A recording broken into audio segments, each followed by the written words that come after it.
salaamaaleykum mbokku téléspectateurs yi yéen ñi suivre xibaar Rewmi TV bienvenue seen premier numéro T-Débat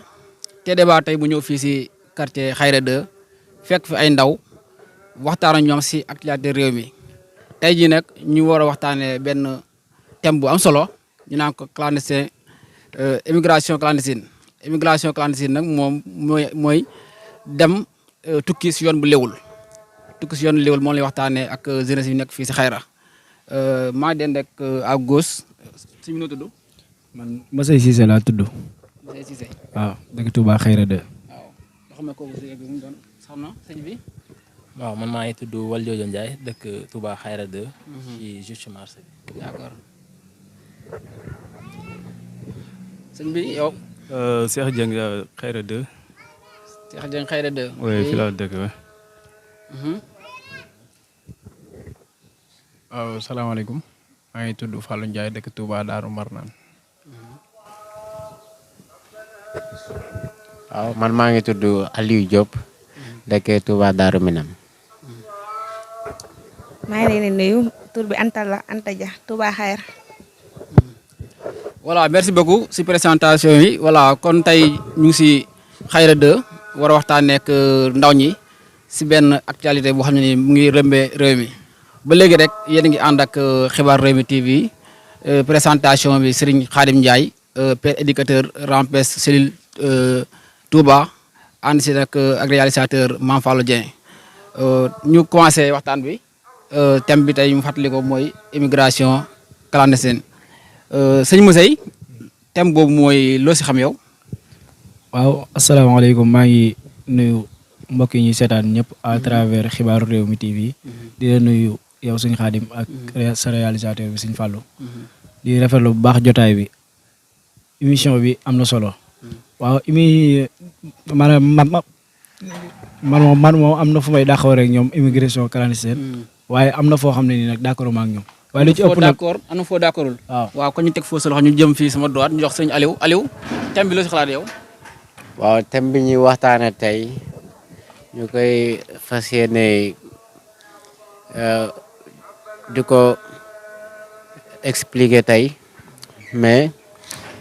man immigration clandestine instant ni dafa nekk actualité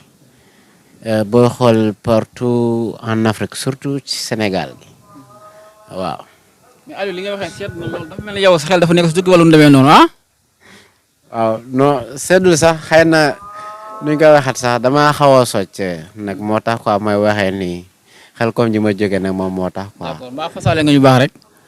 voilà kon ñu dem si soxna si yow thème bi loo si xalaat yow. waa Khadim di rafetlu émission bi rafet na trop di nuyuwaat sama naataangoo yi ma toogal waaye li nga wax nag muy immigration clandestine man moom dama ko contre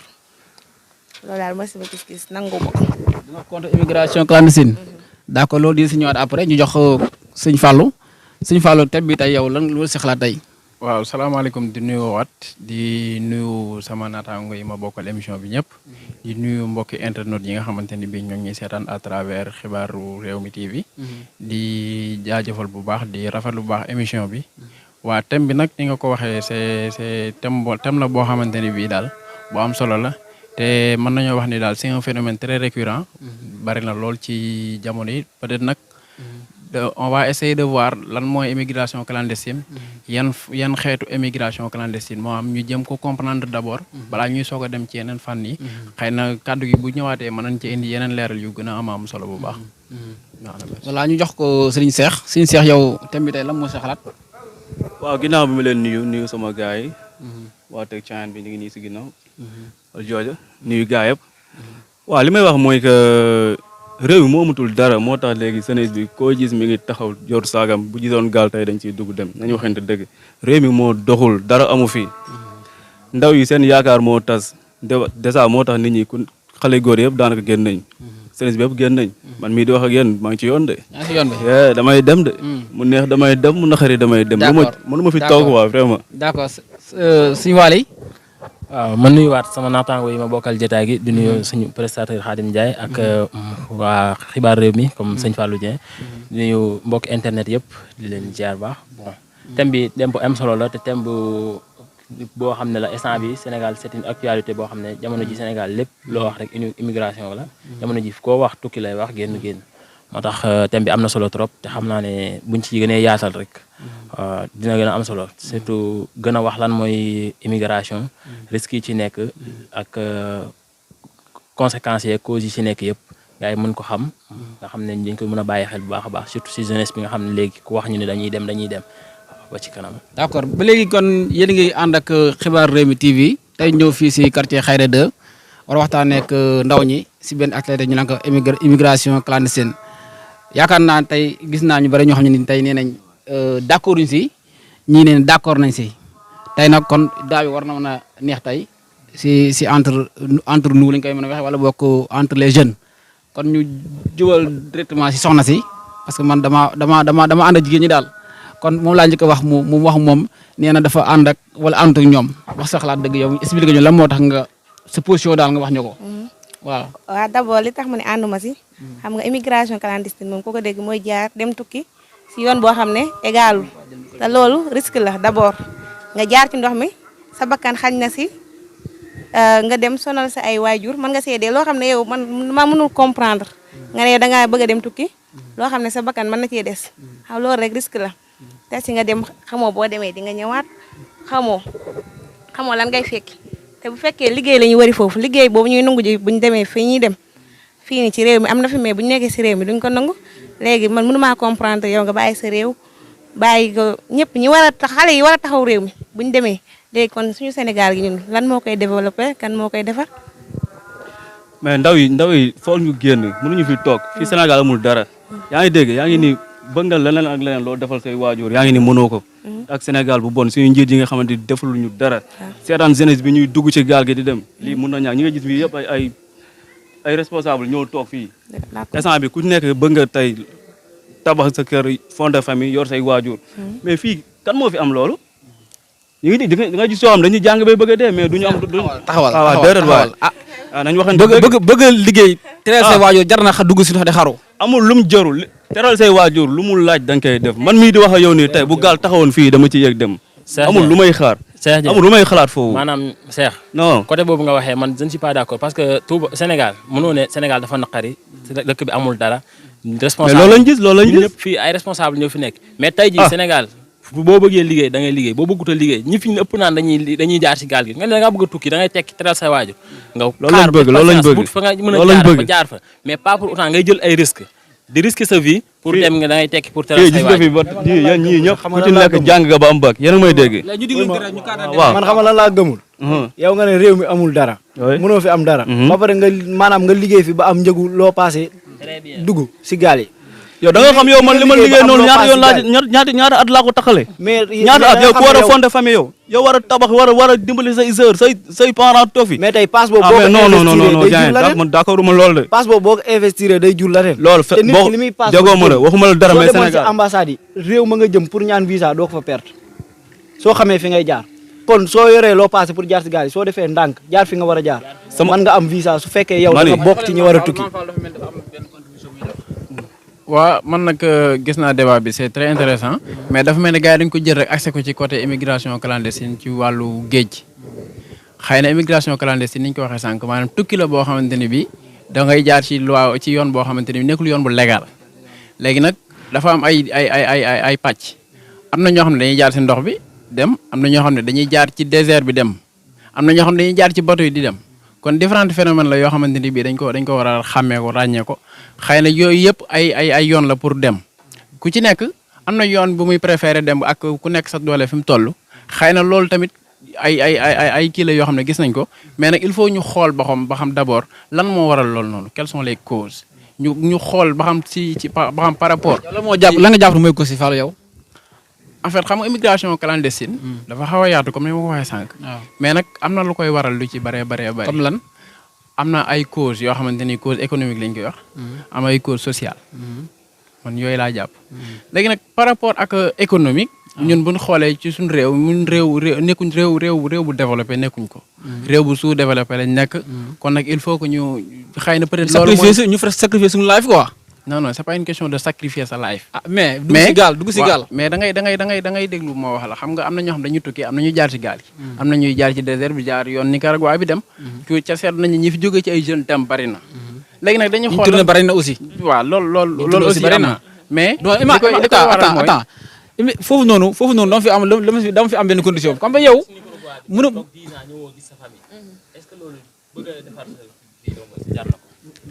jaar Nicaragua mais moo nga toog fii gis say waajur lu soxla dara moo leen a servi dara mais lan moo gën a yées loolu mais nañ waxante dëgg dem si yoon bi dafa dem xam nga tukki moom tukki la rek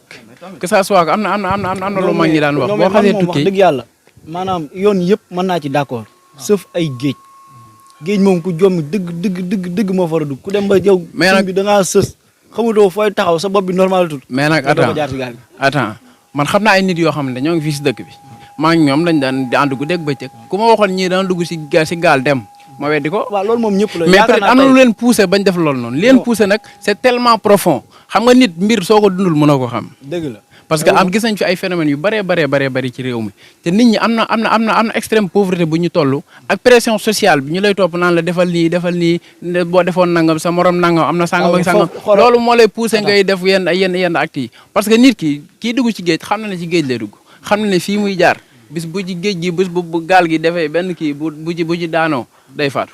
moom xam na risque bi muy jël d'abord mais risque bi muy jël lan moo ko koy jëlloo waaw dëgg la xoolal li nga wax nii fii yaakaar naa kenn ku ne am na ko doon àndal mu jaar ci gaal gi wala dara ñun ñii sax mën nañoo def émission ba pare kenn d'accord woon ci jaar ci gaal yi ay fan ñëw nga dugg takk say bagage dem daal jaar ci gaal yi lu ne mën naa nekk mais nit ki da ngay dem ba maanaam nit ki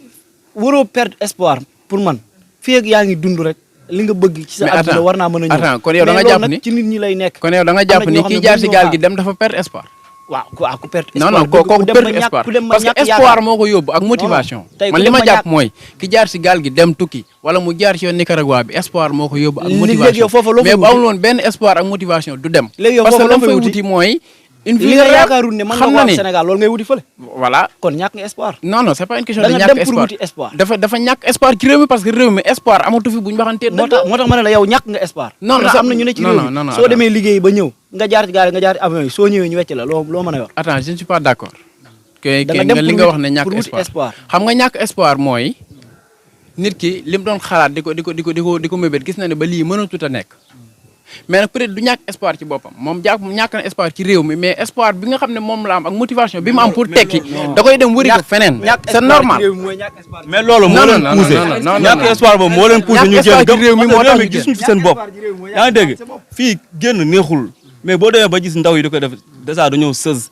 fii réew mi nekk nañ fi gisuñu fi dara seen morom yi ñu ngi gën di teral seen waajur yi di tabax di dawal oto yi rafet nañ waxante dëgg fii boobu toogee da ngay gën a zoomé fii dara mu fi mais Fallou man li ma mënta concevoir mooy supposons tey jii yow boo jëloon maanaam exemple rek yow nga jóge fii nii nga ne da ngay tukki jaar ci ndox mi yow léegi yow boo xam nga da nga dem pour liggéey mais yow li ngay bañ fii nii sam réew boo àggee réewu jàmbur yow da nga ko fay def dëgg loolu du dëgg. non foofu Aliou du ma fi d'accord ak yow. non dama ne question bu lay posé métier yu nekk moo fa nekk. daa am question bu lay posé foofu noonu. waaw tey foofu fii mu nga Sénégal tey nga da ngay bay fii salade tey. ñu lay fay fii weer bu ne 100 000 francs. mais boo demee Europe tey ñu la fay weer bu nekk 300 000 francs fooy préfère dem. d'accord mais dafa am ñoo xamante ni maanaam. non bu dee d'accord dañoo suufel seen. non boo daa seen micro bu dee d'accord seen micro.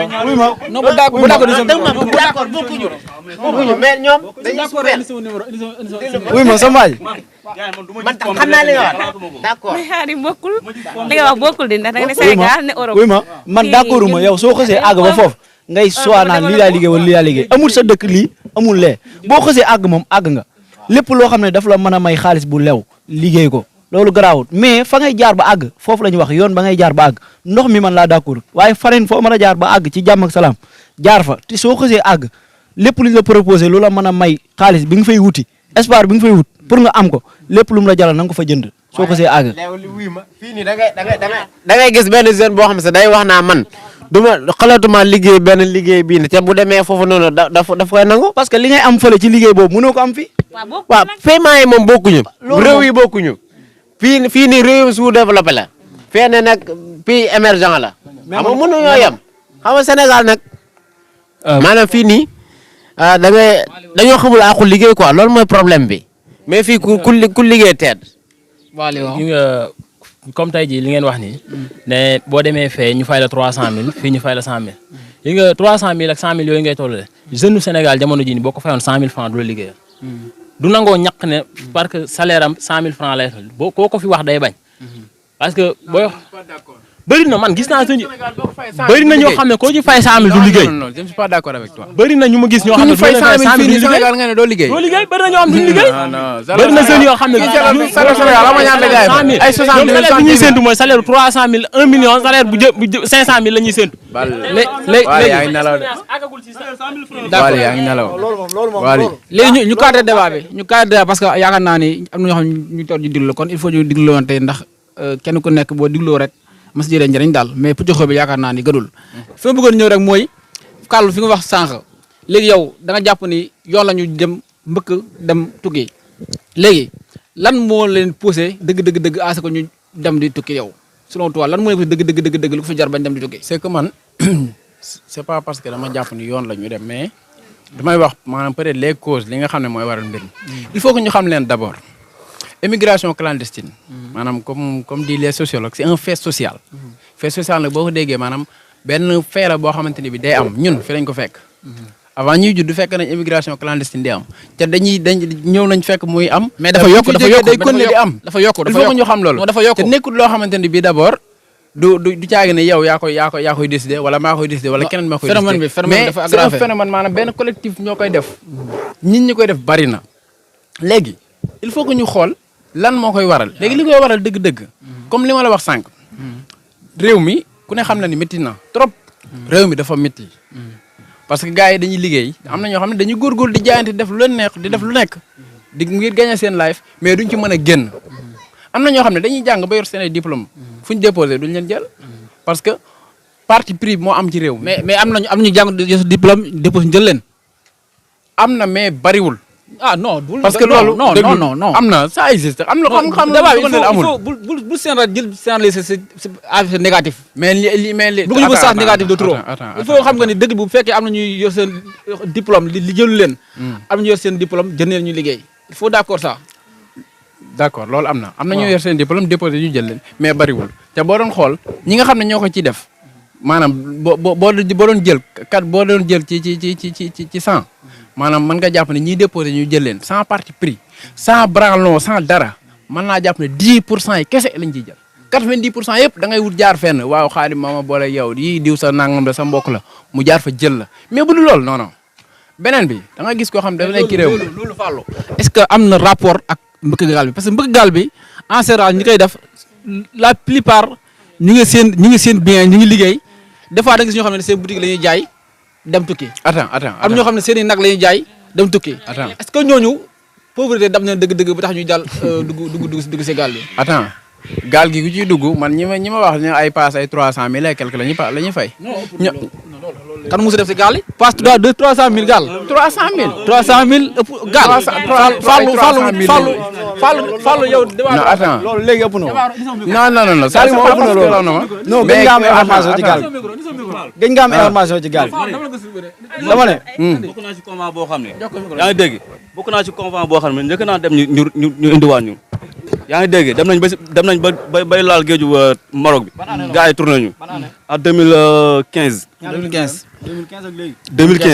te moment boobu ñun 400000 lañ doon fay 400000 boo xoolee Guinéens yi ak Mauritaniens yi ñoom ñooy fay ay 1 million maximum dañuy fay sax ba 1 million 200 yaa ngi dégg mais ñun 400000 lañ doon fay moo tax dama ni tam période bii ma waxee yow nii am na ñoo xam ne 1 million 500 dañ koy fay boo demee Mauritanie non Maroc boo demee même boo demee Maroc Sénégal lañ nekk mais dama wax comme il faut non buñ jël débat bi yóbbu ko si réew africain yi on est au Sénégal mais suñu gaal convent bi ñu àndoon suñu convent di passe ay 5 millions ay millions yi mën nga ko investir fii sa réew mën nga fi ubbi nga nekk commerçant fii ci réew mi développer sa réew waaw. léegi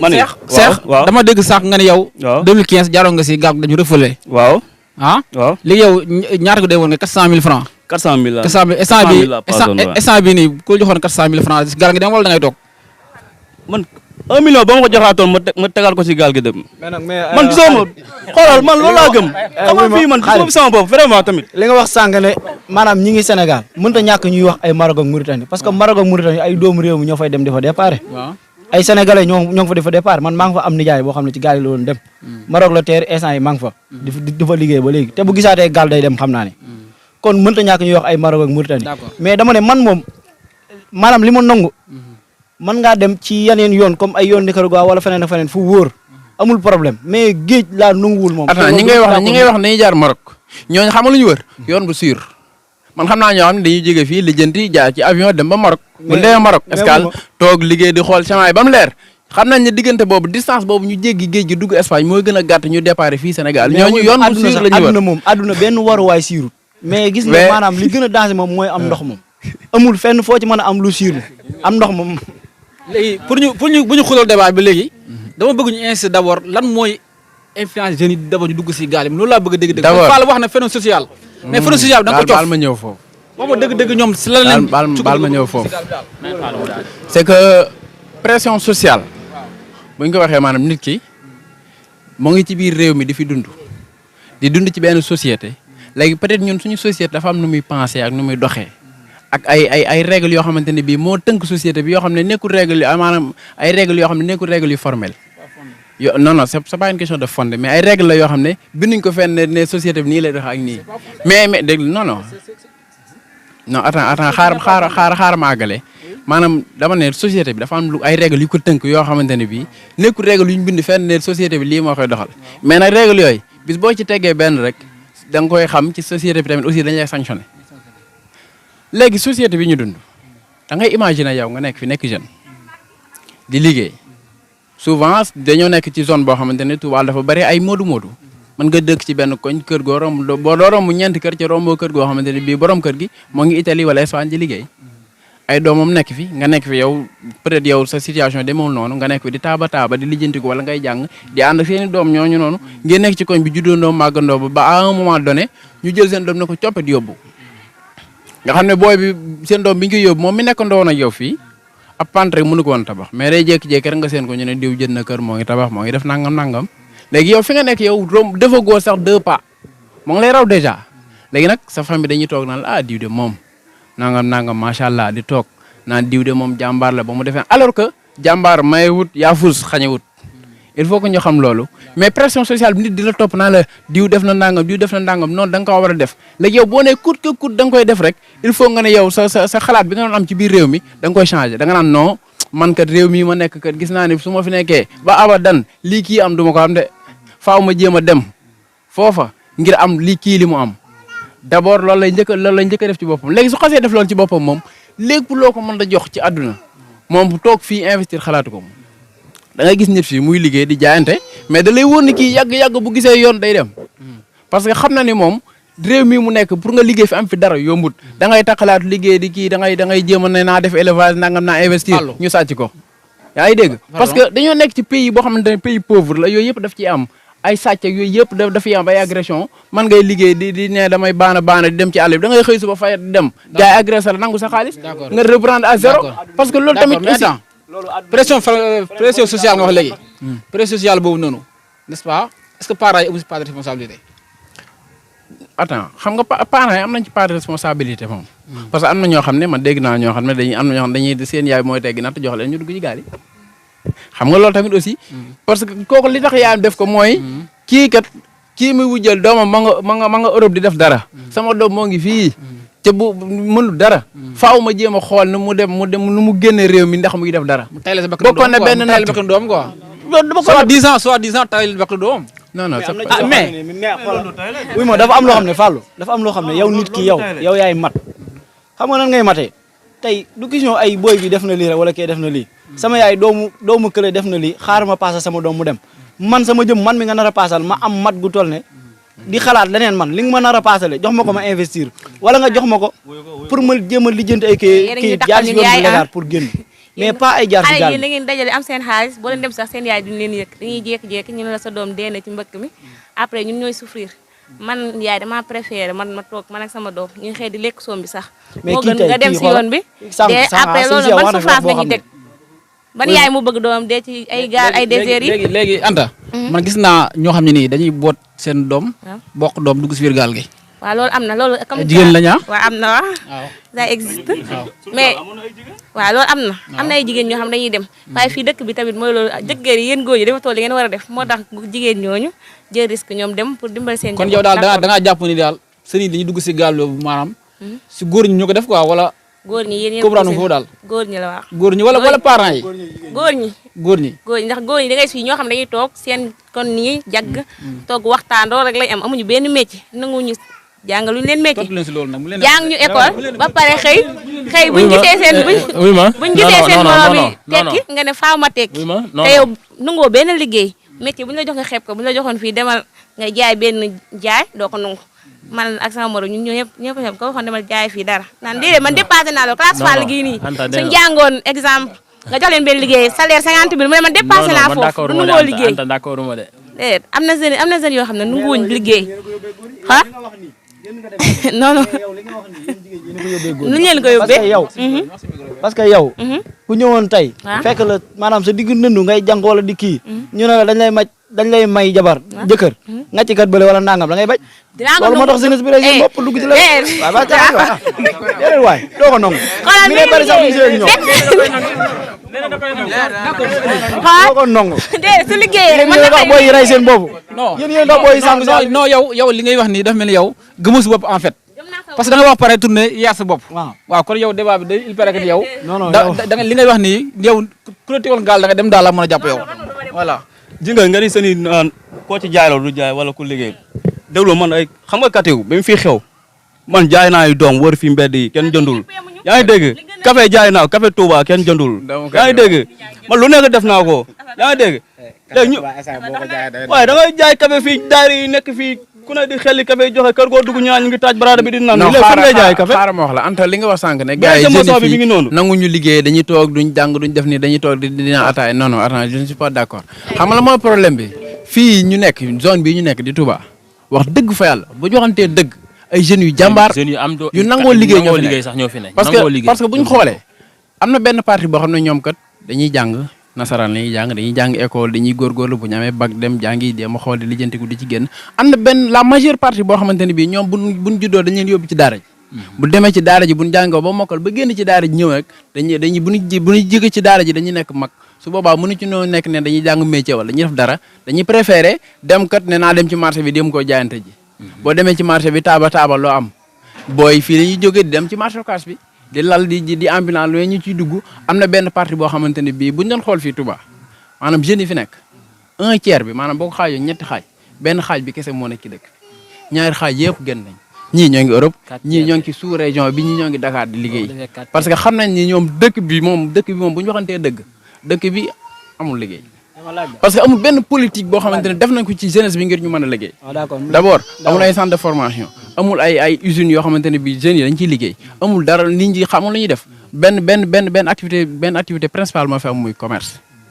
te buñ demee ci marché bi di jéem a ko di ko jaayante léeg-léeg am na ay rëq-rëq yuñ ci jànkonteel yoo xam ne dootuñu leen mën a may permettre loolu sax ñu def ko léegi nag dañuy préférer ñoom li nga wax dëgg la léegi man est-ce que su ma demee marché Ocass di taaba ba am ab départ damaa war a ñëw pour jaar si gaal yi dem tontu ma ko bu ma amee benn 300 000 wala 400 000 wala 500 000 bu ma mën a paas si gaal ndax dama fa war a bàyyi sama njaay ma ñëw tay la sama bopp ci gaal gi. attends loolu moom choix la peut-être am na koo xam ne moom ki nga xam ne comme li ma wax sànq ki nga xam ne moom da xalaatul leen lu may génn réew mi bis bu taqalee ba am paasu gaal day dem. léegi ki nga xam ne nag moom beneen question li nga wax sànq ne maanaam pression sociale ak ay diw te wax na lii sama morom je dem na fi yee nangam naan kërëb est-ce que loolu man war na maa pousser ci man ma tay la sama bopp aussi ba tey ci gaal yi. bien sûr que man la war na la mën a pousser parce que pression sociale dafa am doole parce que nit ki li muy dëkk sa nopp naan diw nangam yow ci sa jëmmi boobu sax man parfois man ngay def le tout naan non diw moom gars yi dañuy wax nii di jéem a bàyyi mu jàll mais boo tëddee guddi au profond de toi da ngay xam ne yow mii nii lii ñu la wax affecté na la nit ku mën nga amum xel da ngay fipp dem nit ku mën nga amum xel gëm yàlla est-ce que yow war nga nangu ne aduna ñëpp mën nañoo yam ñëpp mënuñoo yam ñii dañuy def nii ñii def nii ni baaraam yi toll noonu la ñëpp toll inégalité nit mën na laa bañ a gën inégalité sociale dafay am. gën juddu bañ laa ëpp valeur wala dara waaye moo lay ëppalee ba ala kulli alin loolu dogalub suñu borom la. d'accord naa inégalité de vie dafay am mais man bu fekkee ñun ay musulman lañ wala tarixa bu ñu mën a bokk suñu dina jàngal nañu ni nit ki bi muy juddu fekk na li mu war a am yëpp yàlla bi nekk si jëbam ginnaaw ba nga gëmee loolu nag est-ce que tey sa moromu wujju yaay wala diw ne si koñ bi tekk ne war la jara nga dul xaru léegi yow da ngay juddu ñu ne yow li nga war a am lépp suñu borom bind ko sa jë bii nga toog dina ataay naan non dana ñëw baal sa caaxaan yi baal sa caaxaan yi Fall léegi xaadim déglu ma taxawal xaadim déglu ma xam nga lan la déglu ma xaadim déglu ma réew mi gis nga fi am na ñu bari ñoo xam ne ay milliardaires yu bari yoo xamante ne bi ba ñu juddu ci seen ndey ak seen baay fekkuñ seen ndey ak seen baay am dara taxawal am na ñoo xam dañoo judd ci famille yu pauvre te ñoom ñoo def le tout ba relever famille boobu noonu ba ñu leen dégg fu ne léegi nag bu kooku est-ce que loolu dafa toogoon di ko xaar mais dafa dafay effort parce que léegi yow la moo tax nga jàpp ne ki def effort toog ci dëkk bi ak ki def effort génn bokkuñ ki def effort jaar ko si yoon bu légal moom man contre ma jaar ko si yoon bu légal c'est-à-dire mais dama lay poser des questions dem déposer kii ñu dem déposer yoon bu légal loolu mën na yor légal d'accord xam nga yoon bu légal mën na nekk mais boo doon xool fi boo demoon ambassade ñi déposer visa bu noonu sax maanaam 10 yi la ñu may visa léegi 90 yëpp xam nga lu ñu leen def dañuy lekk seen xaalis bàyyi leen ñu dem te loolu xam nga moo ko waral état parce que am na loo xamante ne bii état mënu ma concevoir leen yow nga ñu signé ay partenariat yoo xamante ne bii nii yow da nga fay am sa ambassade ngay ñëw sama réew nice sama doomu réew bëgg a ñëw sa biir réew ñu ne dañuy jaar fi da ngay wut passeport dem déposer visa ñu may la léegi yow boo demee déposer visa là si d'accord ngay ni sa papier yi war yëpp non ñu xool quota bi soxla jël leen ñi nga xam ne bëgguñ leen a jël ñu bàyyi leen duñ leen may visa rejeté ko ba pare ci ay autres motifs en même temps dañuy lekk seen xaalis léegi pourquoi pas que ñin rejeté seen visa ñu delloo leen seen xaalis mais attends Fallou en général kuñ rejeté am na motif bu tax ñu rejeté si y a un motif dafay am motif moom am na motif bu tax ñu rejeté non loolu ñëmuñ ko ñëmuñ laa rejeté le visa sans motif mais nag am na motif yu ñu lay door yoo xam ne da lay wóor ne ci motif bi c'est pas fondé si des fois ñu door la motif yoo xamante ne bii foofu dama fi xaw a d'accord parce que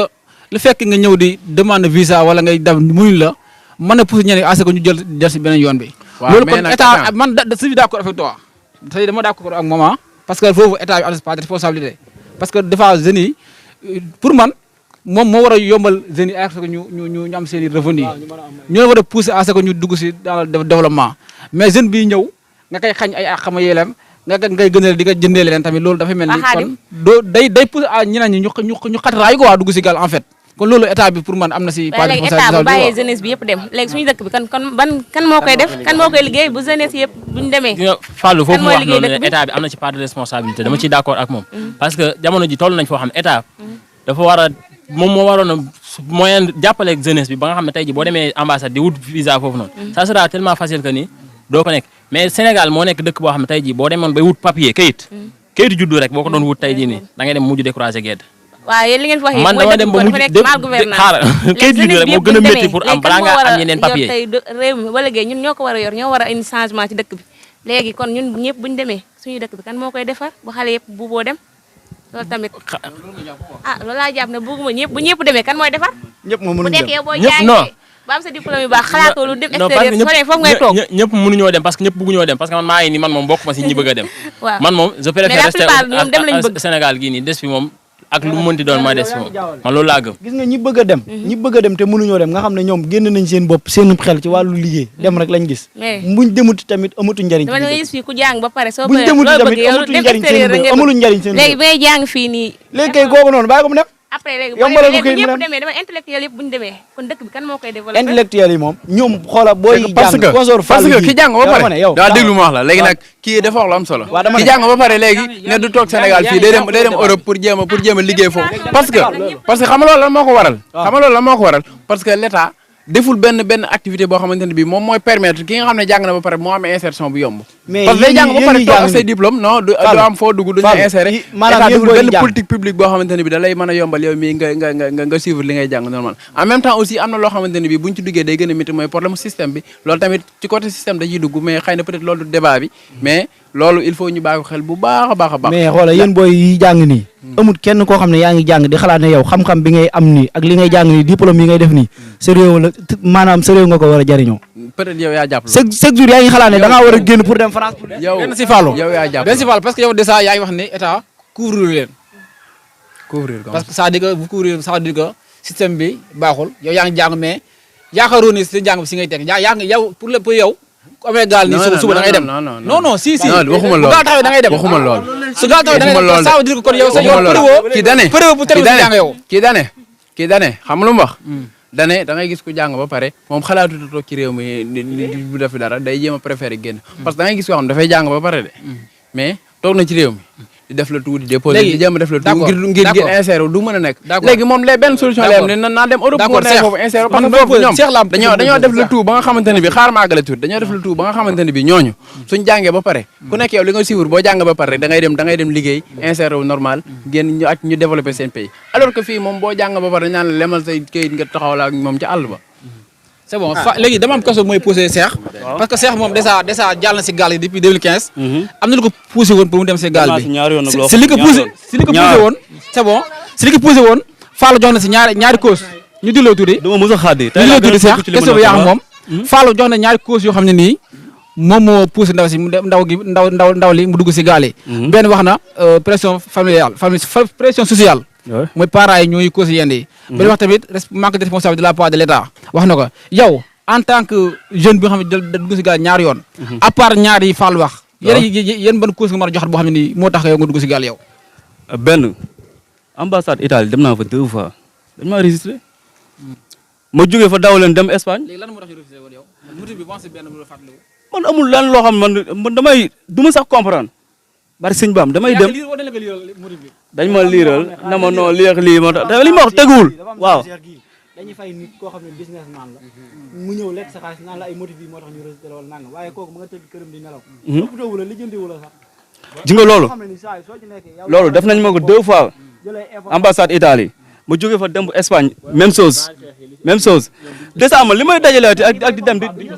fay pour ñu may ma visa léegi man du ma ko dajale teg ko si gaal gi bërëng puus boo xam dinaa dugg sama ñaata morom ñoo ànd Cheikh anu fi sama xel dem mooy yow damay jàpp ni ba nga demee di ñaan visa waaw yow demoo woon demal sa bopp quoi dem jaas jom normal da nga demoon fay benn ndaw waaye 20 000 francs mu jaaral bu dugal la mais ku ne xam ne Sénégal branlo moo fiy dox Sénégal wuyu ma Sénégal branlo moo fiy dox dama jàpp ni waaw dama jàpp ni yow jaaroo si yoon légal bi quoi waaw ñëwal léegi bu jaaroo yoon légal bi nag nan nga amee ay documents yu légal pour mën a aw si yoon légal bi on se dit la vérité dama ni noo bëgg mën a jaw légal pour mën dem Europe ma ni aw si yoon bu légal weesuwul nga dem si ambassade bi nga bu réew boobu nga ñëw fa dem fa demande say papier yi nga xam yi la laaj yëpp pour nga defal ko matala nga yëpp pour dem foofu waaw corruption yow da nga doole corruption foofu noonu mais Sénégal loolu fi am je suis pas d'accord Sénégal def du corruption non déglu ma rek déglu ma alors kii li mu wax c'est pas une yow da nga ne li mu def corruption la non du corruption parce que moom xamal na waa déglu ma wax la voilà déglu ma leeral la moom bëgg na tukki ne dafay jaar ci yoon bu légal léegi nag moom xam na yoon bu légal bi ni xam na da ngaa war dem ambassade déposer pour demander visa waa déglu non bu na ko gëmul boppam waa déglu ma àggale da ngay déglu ma àggale xam nga lan la xam nga nan la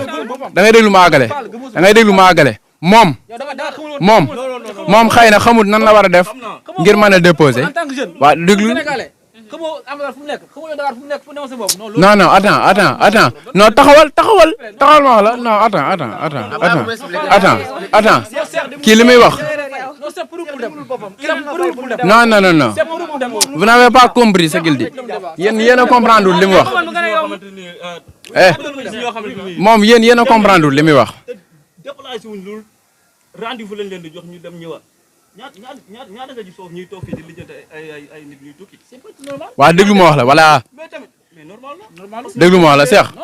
Cheikh yéen da ngeen ne Cheikh li mu def corruption la li mu def du corruption de lan la dafa xoola wuy ma pour nga yegg fenn fi il faut nga am ñu la jotali ñu bari parce que li problème mooy Cheikh day gëm boppam jaar fi mu war a jaar dem ñu ne ko doo yegg. xaaral tuuti Cheikh yéen da ngeen a jàpp ne Cheikh li mu def corruption la man li ma jàpp ne Cheikh loolu def du corruption xam nga la moo tax du corruption taxawal d'abord taxawal il ma wax la xam nga la moo tax mu def loolu moom bëgg na tukki ne day jaar ci yoon bu légal xëy na peut-être xamul yéen document la war a mobiliser pour dem léegi mu ne non man xaw ma ko naa gis koo xamante ni xam na moo ma gën a xam mbir yi moo déglul léegi nit su la expliqué ci lim la expliqué mënoo ko tamit ça ne sert à rien xam nga lan lay def moom ñëw na fay nit ngeen na ko kat damaa bëgg a tukki kat mu déglul te kooku lu mu koy def daal ko papier yi lañ la laaj passeport lañ la laaj dossier sangam bu mobiliser dossier yëpp da koy wut la prise de rendez-vous moom dem ambassade déposé ji moom mii du jaag ne waa ji moo koy déposé le visa de moom mii moo dem déposé ji boppam visa bi moom nag da ko fay parce que kooku intermédiaire la da ko fay rek mu defal ko service boobu noonu. léegi man xam naa wax Cheikh mi su fayee ni pour mu lijjantil ko visa suñ ko rejeté non xam nga kan la war a kaas ki mu fay mais wut kaas ambassade parce que moom demul ambassade waaw xam la moo tax mu fay kooku parce que kooku li mu koy defal moom mënul ko boppam léegi moo tax Cheikh la maanaam Cheikh mi kooku la war a kaas parce que moom Cheikh xamul yan papier la war a daje bu déposé léegi kee moo ko xam kee lay waxal kee na ko mën naa la koo defal boo ma fayee sangam mu wutal la ma lijjanti la papier yi nga wax ma wutal la yi nga war a déposé nga dem déposé kooku moom leen benn responsable la ci am na ko wutal papier yi mu war a déposé na ko boo demee lii ak lii ngay def teg ko ci yoon bu leer na ko demal déposé moom bu demee déposé ambassade bi dañ koy may wala ñu bàyyi ko rek. xam nga kii da ko wóolu fay xaalis pardon Fallou kii maanaam ci kan la war a kaas wut kaas ambassade Fallou gis nga dilu ma gis nga Cheikh mi boo fa demee dossier yi nga war a wut pour ñëw fa ñaan si yëpp dañ la koy tegal boo ñëwee ñu jox la dossier yi nga la demal dossier yi nga war a wut maaw yi nga war a remplir bu dee tourisme la bu dee ay étudiant bu dee yeneen xam nga les problème bi léegi maanaam su la ñoree tam jaral la da ngay dem ci ambassade bi nga jël résultat yooyu yëpp kayit yi nga war a wut yëpp nga xam ko dem wuti ko ñëw jël si rendez-vous dem déposé suñ la rejeté motif bi tax ñu déposé kii maanaam bañal la man nga cee kaas bu la neexee ne ambassade wala nangam la waaye Cheikh moom wërta kaas yi benn ambassade parce que taxawut ambassade moom dafa fay rek dafa yónnee kon ba léegi mais moom est-ce que papier yooyu yaa ko wutal yow sa bopp yow. kon ba léegi yéen ngi ànd ak xibaar Rewmi TV ñu ànd seeg présentation bi monsieur Khadim Ndiaye réalisateur Mame Fallou Dieng avant ñuy duggaat sunu dernier état bi rek ñu indi benn témoignage koo xam ne ni benn émigré la boo xam ne nii vraiment li ñu waxtaanee si la jaar maanaam si gars yi la jaar actuellement mu ngi Espagne ma siqanoom ak mu ak waxtaan nag donc ma ne woon dañu koy indi si plateau bi ñëpp déggandoo ko kon dañuy diglu rek ñu dégg waxtaan bi siq ak moom pour yéen ñoo xam ne nii yéen jël décision jaar si gaal yi wala yéen jël décision jaaral seen i rak wala seen ndaw ngeen xam baax fii di seen tànk daal voilà kon ñu may ko nopp tuuti ñu ñëw si waaw.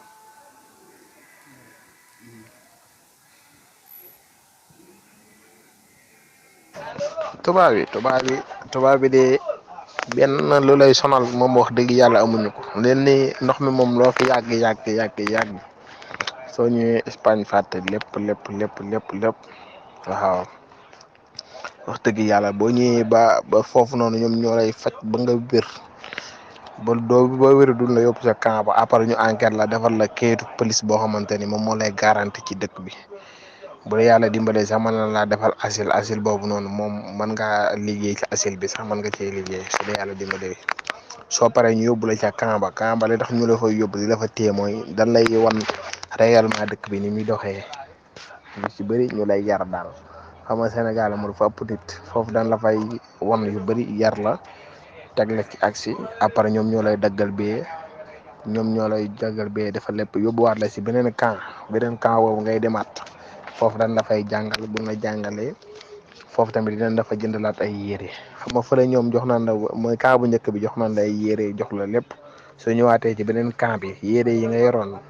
dootoo ko soxlaate dañ la jëndal la yeneen yére yu bees tàq jëndal la ay dàll jox la diwukaay dugal la ci kër ku baax dugal la sa frigo ba mu fees dell ak ndawal ak li ca war a dem lépp xam ne yow da ngay tëdd nelaw ba dallu ba fa amee semaine commencé di jàng nag bu la neexee nga dem si say mbokk su la neexul tamit nga toog foofu noonu ba heure bu la neexee nga dem bu fekkee camp boobu fële ne la tamit fa nga bëgg a jëmee dem da ngay def regroupement familial ñoom ñoo lay daggal billet avion ba sa say mbokk bu fekkee fële tamit ñoom ñoo lay daggal billet avion baa nga dugg ci bato yi ñëw biir Espagne. daal gi moom li ma la waxoon rek laa lay waxaat gaal gi moom ci li baax la amul sedd lenn lu neex daal ci gaal gi man xawma ko ci moom loo xamante ne neex na ci gaal gi man moom xawma ko wax dëgg yàlla gaal gi moom aw méttit laa ci dund ba ni may accès waaw doo wow ba ni ngay accès doo wow da ngay tooy di tooy ba accès wallahi dund gu méttee métti jàngal na ma loo xamante ne nekk ci àdduna man ku ma waxoon dinaa dund du mel noonu duma ko xam duma ko mos a gëm ci àdduna gëmoon naa ne àdduna yaatu na lool waaye lu mel noonu amul wallahi na azim billahi wallahi su ma dig boobu ku ma waxoon dinaa dund ba gis ay nit ñu faatu sama kanam ñu jàpp leen sànni duma ko gëm billahi woon na yàlla jàpp sànni gis kuy dund koo xamante ni moo ngi dund ne di nooyi ñu koy sànni mi yuuxu ban koy sànni ci am ndox mu leen la kii day dee di gis ak deewam wallahi na asim ko moo ko waxoon loolu moom ma gën a metti nag waaw wax dëgg yàlla li ma rekerete nag mooy li tax ma jaar man si gaal gi lan moo tax man ma jaar si gaal gi ndax ëllëg samay doom wala ëllëg samay rakk di leen wax ni si sama mag jaaroon na ci wala sama papa jaaroon na ci xaar ma jaar si bu fekkee nag dajee nañu gaal gu mel ni gaal gi ma jaaroon mën naa indi yeneen jafe-jafe waaye gaal daal moom du yëfi nit ay wax dëgg yàlla li ma xasa ñam fii dama mu fi xasa ñam xam naa ne su ma demoon Sénégal toog fa tamit bu ma xalaatee li ma ñam fii nii wallahi dama toogaat Sénégal dem waaw wax dëgg yàlla li ma xasa ñam fii li muy tuuti xam naa ne moom Sénégal la toll ni tarafatal ay ni ba ma ko fa defaatoon bu ma fa fanaanee tey du ma fa yendu waaw gaal gi laa jaarat jow de voilà kon dégg ngeen témoignage boobu noonu moom expliqué ngeen ko bi mu nekkee Sénégal si li mu jàppoon ak ban décision la amoon ba dugg si gaal yi bi mu duggee si gaal yi ba ni mu eggee Espagne expliqué nañu ko yaa dégg ngeen ko kon ñu mën a jàppee ni moom dafa nekkoon benn ndaw boo xam yor na place si liggéey yoroon say këram yoroon si ay rakam mu xeeb loolu daa dugg si gaal yi nag gis ngeen li mu si jàkkoonteel yëpp ay nit ñoo xam ne ñoo bokk sax Sambour ñu dee si kanamam am ñoo xam ne dañoo ànd toog nii ñu jàpp ko dugg si ndox mi parce que jàpp ne leneen dañoo soppee ko si ndox mi comme daanaka nga ay difficultés yoo xam ne nii vraiment mu ngi koy expliqué ba mu demee tamit wàcc Espagne tamit lam dund di gis ngeen ko beneen tubaab bi jàppee di leen torturé foofu noonu gis ngeen loolu noonu léegi nag moom bi duggee si recommandation yi moom li mu wax mooy ma ne bu dikkoon tey Sénégal tey ama beneen gaal boo xam ne nii 100 francs la ñuy fay moom du dem gaal boo xam ne nii 100 francs la ñuy fay dem Espagne fekk mu Sénégal du demaat kon moom kon ba tey ñu ngi si xibaar Rewmi TV ngeen koy seetaan en direct ànd seeg le présentateur monsieur Khadim Ndiaye réalisateur Mame Fallou Dieng tey ñëw di si def tee débat fii si quartier Khayra 2 ñu am suñu benn invité boo xam ne nii muy tudd Serigne Ngirane Cheikh Mbacké Ngirane nekk notable si école bi nekk responsable nekk tamit jeune leader yaakaar naa ne yaa ngi ñu suivre boobu ba léegi suñu waxtaan bi di début jusqu'à la fin ba si sax interview bi ñu am sànq nii koo xam ne nii dem na ba Europe instant bi jaar ko si yoon bu légal bi kon Cheikh tey ban jàngat ngay def wala boog ban conseil ngay jox ndaw bi nga xam ne nii dafa fas yéene suba mu dugg si gaal bi wala suba mu dugg si yoonu jëm Amérique bi wala mu toog Sénégal bañ a dem yow ban conseil nga koy jox par rapport ak li nga dugg si débat bi yëpp. waaw Khadim ñoo ngi rafetlu bu baax kàddu yi di la nuyu di nuyu sa invité yi di kontaan bu baax ci seen waxtaan wi am na solo trop ndax immigration clandestine kenn ku ne xam ne guddi yi ñu toll actualité la fii ci réew mi mu nekk aspect boo xamante ne bi yaakaar naa même gouvernement bi sax fi ñu toll nii problème la ci moom pour mu régler ko mais dafa nekk loo xamante ne bii régler ko gi naa ne du tax mu yomb lool ndax lu tax mooy ndaw li nga xamante ne mi ngi Sénégal gi di góorgóorlu comme ni ko sa waajooju waxee ci témoignage boobu noonu fii la daan nekk yoroon na boutique am daan jaay di góorgóorlu yoroon ay rakam ak ay waajuram kooku li ko motivé mu dem bokk na ci boo xoolee tey Sénégal dafa am lu ñuy tuddee pression sociale bi mooy lan ñun suñu famille dafay bindoo noo xamante ne dafa mën a yaatu dafay am bàjjan nijaay ñoom ñëpp ñu ngi si biir te tey jii boo tekkee ñoom ñëpp kenn ku ne day ñëw xam nga te mënoo ñàkk bañ a defal loolu dafa nekk problème boo xamante ne bii tant que ndaw li mi ngi koy dund du yomb pour mu mën a investir li mu bëgg wutal boppam pàkk wutal boppam def ca dara ba mën a tuxu ber boppam ko loolu ndax te loolu lépp loolu dañ koy séntu ci ndaw suñu ndawi réew mi mais immigration clandestine bu amee loo xamante ne bi maa ngi ko ciy ñaawlu rek mooy le fait que ndaw ñi di jël aveuglément gaal gi wala yoonu Nicaragua bi c'est-à-dire li ma bëgg a wax foofu ci gàttal mooy immigration dafa nekk loo xamante ne bi dañ ko war a waaj maanaam bu ma amee conseil boo xam si maa ngi koy jox ndaw ñi nga xam ne dañuy def immigration mooy nañu waajal seen bopp ci immigration parce que boo xoolee pays boo fa mën a jël pour ne bëgg nga faa tukki moo xam Espagne Italie Amérique toujours boo demee ci seen plateforme yi dañ lay tegal ne la papier sangam dajale ko indil ñu ko nga jaar ko ci yoon bu légal ndax xamul tax jaar ci yoon bu légal am solo mooy réew ba ngay fekk dafa nekk réew boo xam si lépp dañ ko teg ci yoon te nit ki jàpp naa da nga war a jox sa bopp gëdd njëkk ngay àgg foofu noonu ñu lay jox gëdd parce que déjà ñiy duggee jaare Nicaragua tey jii buñ àggee jafe-jafe ba ñuy njëkk am mooy jafe-jafe papier te loolu noonu jimbali leen ci du yomb loolu nekk na erreur boo xamante ne bi rek ndaw ñi maanaam képp koo xam si yaa ngi digg sama kàddu rek nga moytandikoo ko jéem a jaar ci yoon yu légal yi mais loolu lépp tey jii c'est pas pour du raison boo xamante ni mën na téye ndaw ñi fii ndax lu tax maa ngi dégg sànq Fallou ci ay kàddoom di ko wax gouvernement bi maanaam suñu njiit yi dañoo rate lu bari parce que tey ndaw li nga xamante ne bi yow yaa ngi koy sàkku bëgg mu toog fii tey jii ndaw boobu yow lan la ko gouvernement bi prévoir pour mu mën ko fay toogee gisoo ko comme ni nga ko waxee da ngay jàng yor say diplôme am nga xam-xam mais noo koy exploiter du usine du entreprise du dara loolu aussi toog di cappa-cappali bant aussi yorut kër yorut famille te loolu lépp neexut a wëyaale quand même neexut a wëyaale en tout cas daal li nga xamante ne moom laa koy gàttale daal immigration képp koo xam si yaa ngi ko ciy def conseil ba ma lay mën a jox bu fekkente ni mënoo ko ñàkk bañ a def mooy que ni jëm ko teg ci yoon bu légal demal nga wut say papier yu légal nga dem déposer tenter sa chance parce que ambassade yi bari na fi voilà Khadim. merci monsieur Ngirane yaakaar naa ni dégg ngeen lim seen tise donc pression sociale bi nga xam ne ni parents yi teg nañ ko si jeunesse bi dafa diis moo ñu poussé à ce que ñu dem si gaal yi waaye tamit nee na loolu tamit wartu tax raison mu nekk raison boo xam ne nii mooy war yóbbu si gaal yi waaye tamit dem bi tamit état bi def am na si part de responsabilité dégg ngeen ni mu ko souligné waaye tamit mu ngi ñaan ndaw ñi képp ki dem tamit nga jaar si yoon bu légal bi kon foofu la ñuy wax jaaree rek wàcc suñu kàddu wax leen ni kon ñu ngi si cëppaandaw émission bi kon ñu jox sama gars ñu tàggatoo ñu jox soxna si Anta sa dernier mot lu mu doon. waa di waxaat rek xale yi sama classe jeunesse bi yëpp di joxaat ñu waxaat suñu parents yi ñu yaraat suñu doom yi ndax nit ki sa doom su doyloo rek dina mën a toog fii liggéey ndax gis nga comme témoignage bi ngeen ni xale bi nekkoon na si dëkk bi yoroon taraangaam mais bi mu demee foofu itam gis nga mi ngi noonu nee na lim amoon fii moo ko gënal lim fekki foofu kon tamit dégg tukki rek taxul nga ne damaa war a tukki pour réussir ndax yàlla lu mu bind sa jëy rek xalaa ko li xaal loolu ngay am kon nañ gouvernement bi aussi jàppale jeunesse bi defal leen ay formation ay financement su ko defee ñu mën a toog ci dëkk bi defar ko dëkk bi gën a développé ndax Sénégal bi ñoo ko moom ñoo ko war a tabax merci beaucoup Aliou su kàddu gu mujj waaw sama dernier moom mooy comme que gis nañ ni jeunes yi moom seen xel mi yëpp ci tukki la nekk képp koo xamante ni daal jël nga décision tukki ma lay ñaan yàlla rek nga jéem koo jaare ci voie normale bi ndax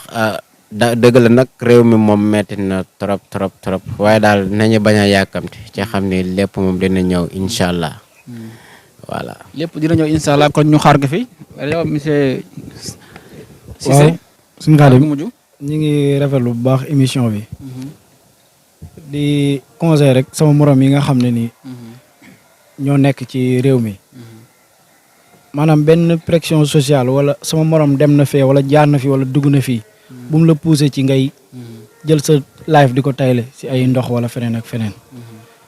beneen yoon nag boo mën a jaar nekk ci jàmm ba àgg fa nga jëm mën nga fa jaar parce que nit kiy génn rek da nga bëgg a sàkku ji lu lew pour ñëw teral sa ay waajur ak sa ay mbokk kon faneen foo mën a jaar fa moom ba mu des ndox waaw loolu moom conseil moo kenn képp ku am 400 000 wala lu ko ëpp jëlee sa temps nga bañ a yàkkamti te lu mën a am nga gëm yàlla parce que tamit am na ci loo xam ne nii day nuru sax ñàkk gëma di yàlla waaw suñ borom mooy dogal te ñëpp mënuñu yem lu mu dogal ci yow rek na la neex te nga tey def nànk dal bu jotee rek dafay yomb incha allah. yomb tout sauf les pirogues ak ñu jox sëñ Fallou sa kàddu gu mujj lan la. waaw xanaa di jaajëfal gaa yëpp di rafetlu bu baax émission bi. xanaa conseil bi nga xam ne moom lay jox laal moom daanaka dama koy jëmee ci côté état mu jéem a def le tout ngir mu arrêter phénomène boobu. mais recommandation quoi. ay recommandation laay joxe ci par rapport à l' état. parce que du caagi ni man li ma gis mooy l'état est complice. nekkul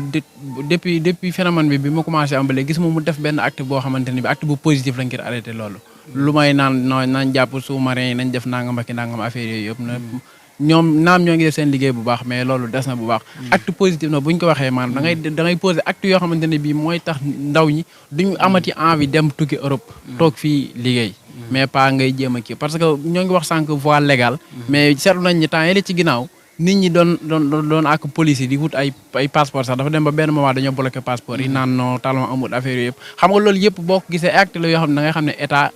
l'état est complice. donc loolu ñoo ngi ciy ñaan bu baax di ñi nga xamante ne bi ñooy les autorités administratives ñuy jéem cee def le tout ngir yombalal nit ñi ñu mën a am kayit yu légal ngir mën a dem ci yoon boobu noonu ñu bëgg entreprendre di jaajëfal ñëpp bu baax. merci Fallou l'état est complice kon état am na liggéey bu mag bu mu war a defaat si jeunesse bi.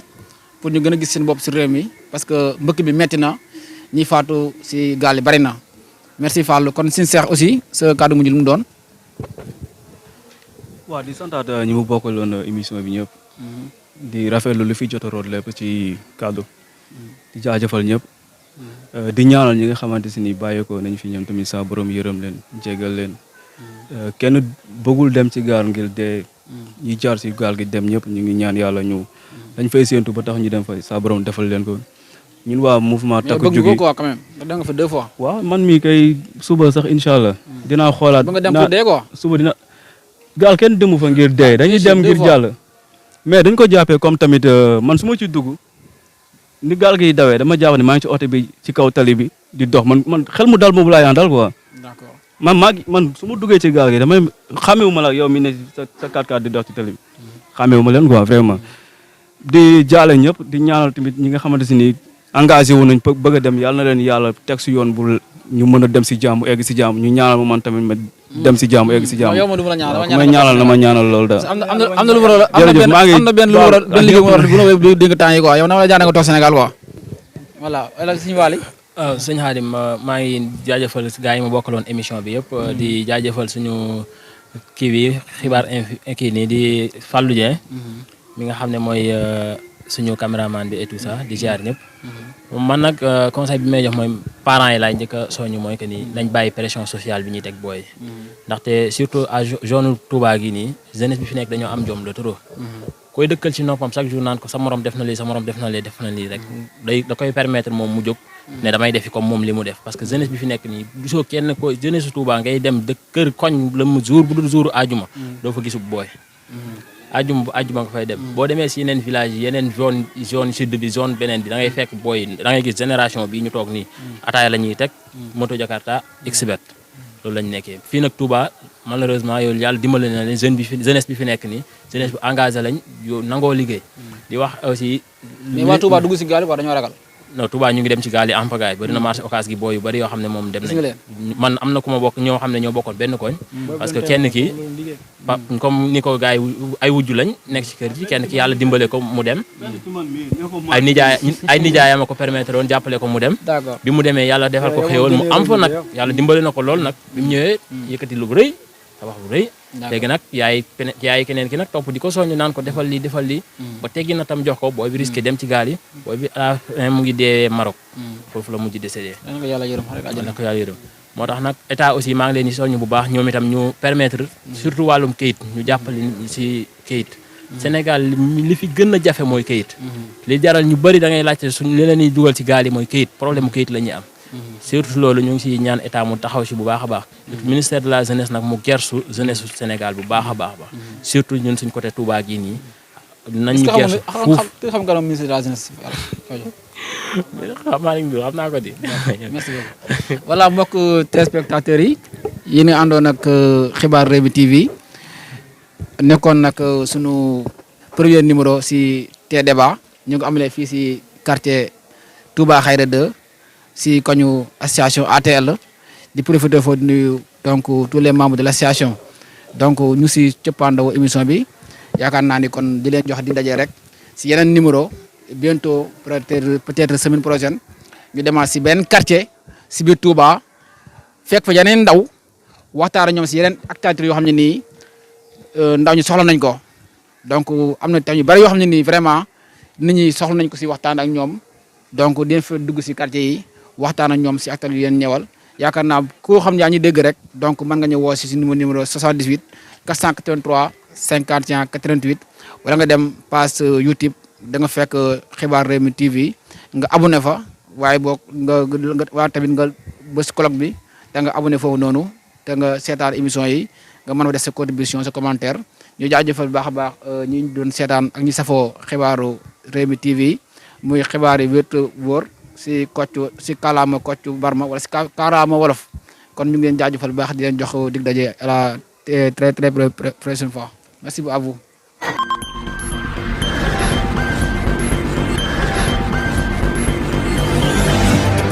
mbokk yi woy leen di abonné ci seen YouTube xibaaru Rewmi TV ngir ngeen di am ay xibaar yu wér te wóor ci kàllaamay Kocc Barma